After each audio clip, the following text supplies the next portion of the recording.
Z-Axis provides both electronic manufacturing and design services, all under one roof. Unlike your typical electronics design house, we design more than just the boards themselves and the electronics systems. At Z-Axis, our design engineers are involved in a variety of tasks. For example, if a circuit board is inside an enclosure, we can help you to consider how the board is presented, through a case or front panel, and with a touchscreen or an array of switches. And of course, Z-Axis can still help you with a circuit redesign, such as if a board works intermittently because of an issue with timing or sequencing. The depth of our assistance varies by project and customer, but having the ability to leverage our engineering knowledge and experience is invaluable. In addition to help with box builds and circuit layouts, our design engineers write, debug, and implement firmware for products like power supplies, controllers, and displays.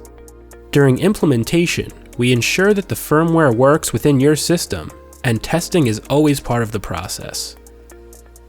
For in-circuit or functional testing, our design engineers can develop test fixtures in-house.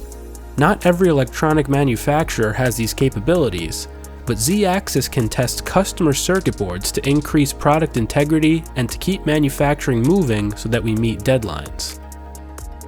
With box builds, you'll also find that Z-Axis can do more than you might expect. In addition to fitting all the wires and components inside an enclosure, we can machine metal or plastic enclosures in-house. Customers don't have to wait for us to outsource this work, and they can get a complete solution from design to assembly. In addition, our design team reviews first-pass yield data, a measure of manufacturing quality and production efficiency. They get feedback about their designs and can identify issues besides just manufacturing defects. With their commitment to continuous improvement, they're ready to spot trends and pinpoint problems. Our design engineers are also involved in failure analysis whenever there's an RMA or return merchandise authorization. They can find out what went wrong and why, and look for design flaws that may have caused a product that passed testing to stop working. Finally, our design engineering team works hard to source the electronic components that customers need. Whether they're comparing product specifications or reviewing options from approved sources, a day in the life of a design engineer at Z-Axis is about more than just designing circuits.